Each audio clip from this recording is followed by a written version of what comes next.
frente al establecimiento de baños de Fitero y sobre unas rocas cortadas a pico, a cuyos pies corre el río Alhama, se ven todavía los restos abandonados de un castillo árabe, célebre en los fastos gloriosos de la Reconquista por haber sido teatro de grandes y memorables hazañas, así por parte de los que lo defendieron, como de los que valerosamente clavaron sobre sus almenas el estandarte de la cruz.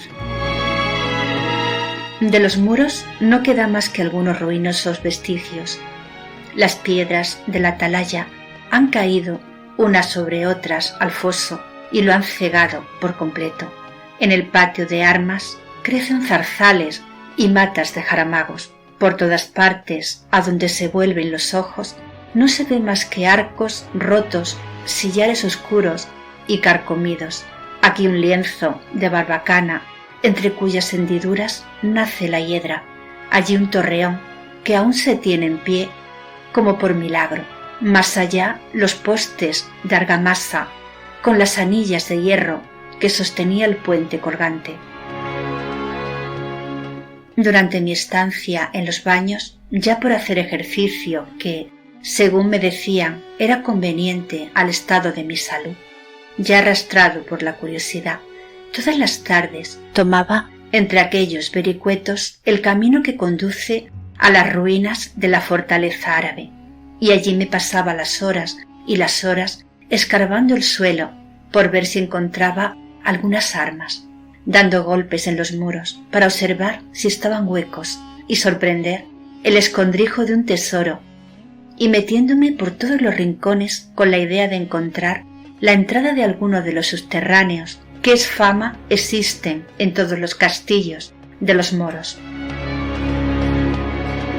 Mis diligentes pesquisas fueron por demás infructuosas. Sin embargo, una tarde en que ya desesperanzado de hallar algo nuevo y curioso en lo alto de la roca sobre la que se asienta el castillo, renuncié a subir a ella y limité mi paseo a la orilla del río que corre a sus pies. Andando a lo largo de la ribera, vi una especie de boquerón abierto en la peña, viva y medio oculto por frondosos y espesísimos matorrales. No sin mi poquito de temor, separé el ramaje que cubría la entrada de aquello que me pareció cueva formada por la naturaleza y que después que anduve algunos pasos vi era un subterráneo abierto a pico. No pudiendo penetrar hasta el fondo, que se perdía entre las sombras, me limité a observar cuidadosamente las particularidades de la bóveda y del piso, que me pareció que se elevaba formando como unos grandes peldaños en dirección a la altura en que se halla el castillo de que ya he hecho mención, y en cuyas ruinas recordé entonces haber visto una poterna cargada. Sin duda, había descubierto uno de esos caminos secretos tan comunes en las obras militares de aquella época, el cual debió servir para hacer salidas falsas o coger durante el sitio el agua del río que corre allí inmediato. Para cerciorarme de la verdad que pudiera ver en mis inducciones, después de que salí de la cueva por donde mismo había entrado, trabé conversación con un trabajador que andaba podando unas viñas en aquellos vericuetos y al cual me acerqué so pretexto de pedirle lumbre para encender un cigarrillo. Hablamos de varias cosas indiferentes, de las propiedades medicinales de las aguas de Fitero, de la cosecha pasada y la de porvenir, de las mujeres de Navarra y el cultivo de las viñas. Hablamos, en fin, de todo lo que al buen hombre se le ocurrió. Primero que de la cueva, objeto de mi curiosidad. Cuando por último la conversación recayó sobre este punto, le pregunté si sabía de alguien que hubiese penetrado en ella y visto su fondo. ¿Penetrar en la cueva de la Mora?, me dijo como asombrado al oír mi pregunta. ¿Quién había de atreverse? ¿No sabe usted que de esa cima sale todas las noches un ánima. ¿Un ánima?, exclamé yo sonriéndome. ¿El ánima de quién? El ánima de la hija de un alcaide moro que anda todavía penando por estos lugares y se la ve todas las noches salir vestida de blanco de esa cueva y llena en el río una jarrica de agua.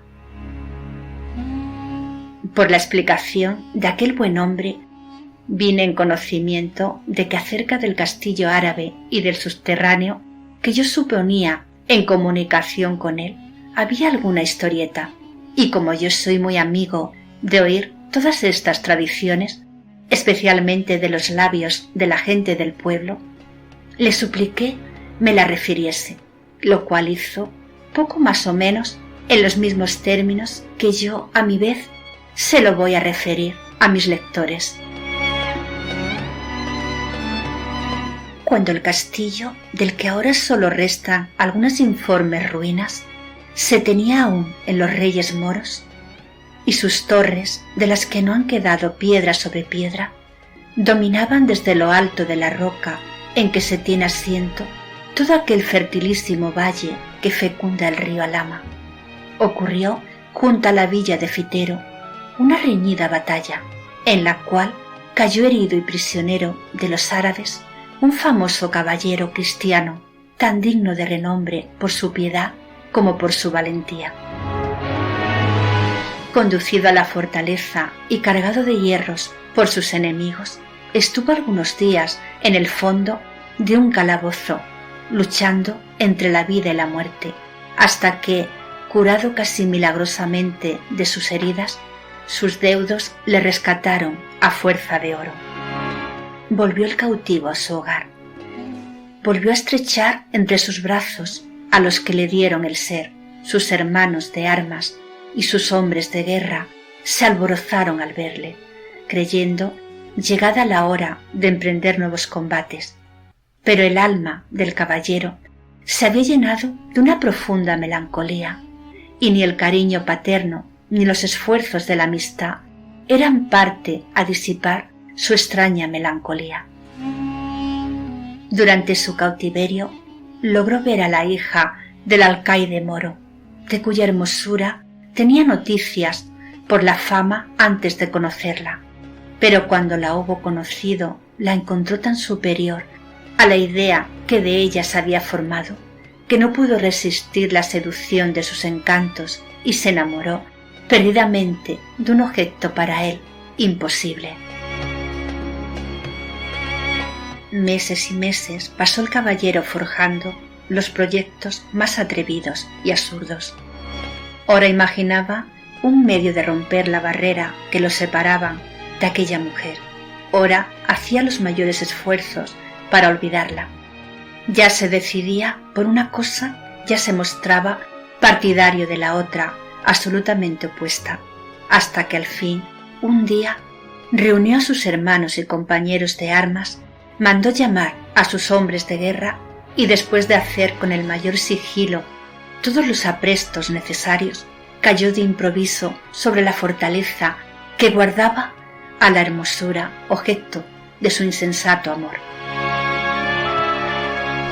A partir de esta expedición, todos creyeron que sólo movía a su caudillo el afán de vengarse de cuanto le habían hecho sufrir, arrojándole en el fondo de sus calabozos. Pero después de tomada la fortaleza, no se ocultó a ninguno la verdadera causa de aquella arrojada empresa, en que tantos buenos cristianos habían perecido para contribuir al logro de una pasión indigna. El caballero, embriagado en el amor que al fin logró encender en el pecho de la hermosísima mora, ni hacía caso de los consejos de sus amigos, ni paraba mientes en las murmuraciones y las quejas de sus soldados.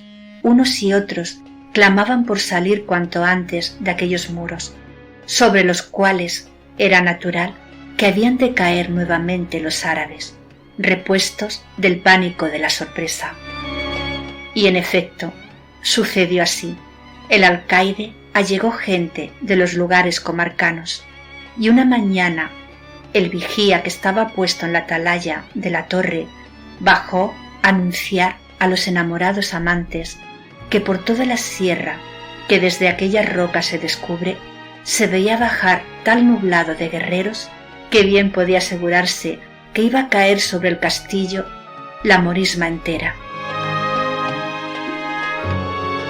La hija del alcaide se quedó al oírlo pálida como la muerte. El caballero pidió sus armas a grandes voces y todo se puso en movimiento en la fortaleza. Los soldados salieron en tumulto de sus cuadras, los jefes comenzaron a dar órdenes, se bajaron los rastrillos, se levantó el puente colgante y se coronaron de ballesteros las almenas. Algunas horas después comenzó el asalto. El castillo con razón podía llamarse inexpugnable. Solo por sorpresa, como se apoderaron de él los cristianos, era posible rendirlo. Resistieron, pues, sus defensores, 1, 2 y hasta 10 embestidas. Los moros se limitaron, viendo la multitud de sus esfuerzos, a cercarlo estrechamente para hacer capitular a sus defensores por hambre. El hambre comenzó, en efecto, a hacer estragos horrorosos entre los cristianos, pero sabiendo que una vez rendido el castillo, el precio de la vida de sus defensores era la cabeza de su jefe, ninguno quiso hacerle traición, y los mismos que habían reprobado su conducta juraron perecer en su defensa.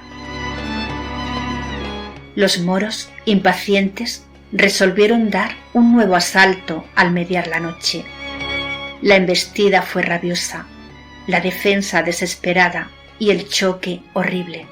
Durante la pelea, el alcaide, partida la frente de un hachazo, cayó al foso desde lo alto del muro, al que había logrado subir con ayuda de una escala.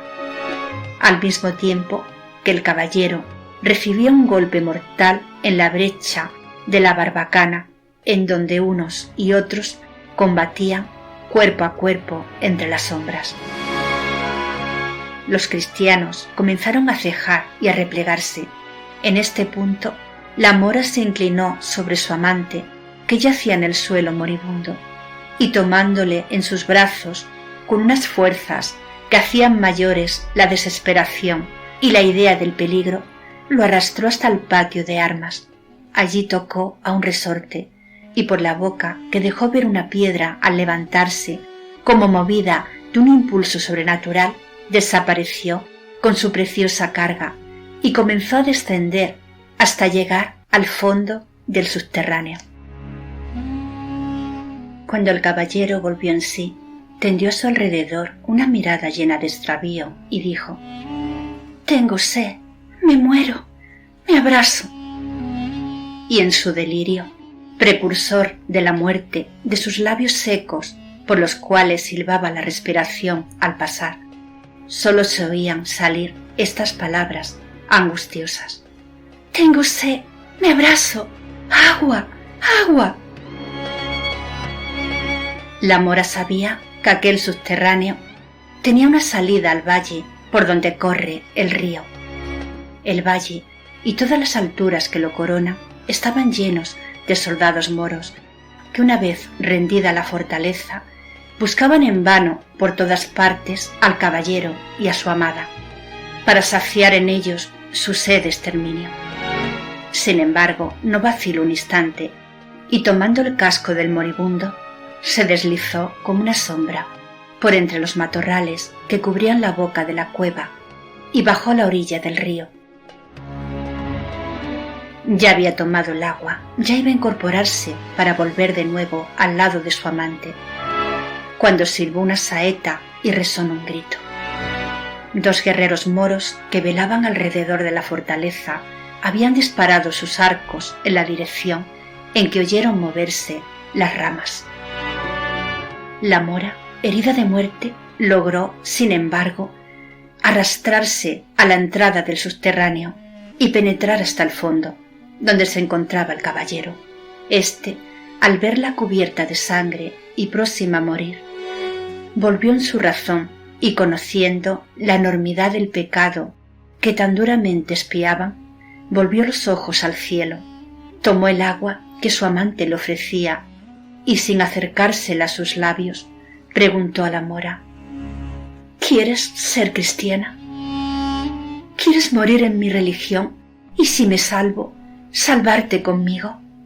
La mora, que había caído al suelo desvanecida con la falta de sangre, hizo un movimiento imperceptible con la cabeza, sobre la cual derramó el caballero el agua bautismal, invocando el nombre del Todopoderoso. Al otro día, el soldado que disparó la saeta vio un rastro de sangre a la orilla del río y, siguiéndolo, entró en la cueva, donde encontró los cadáveres del caballero y su amada, que aún vienen por las noches a vagar por estos contornos.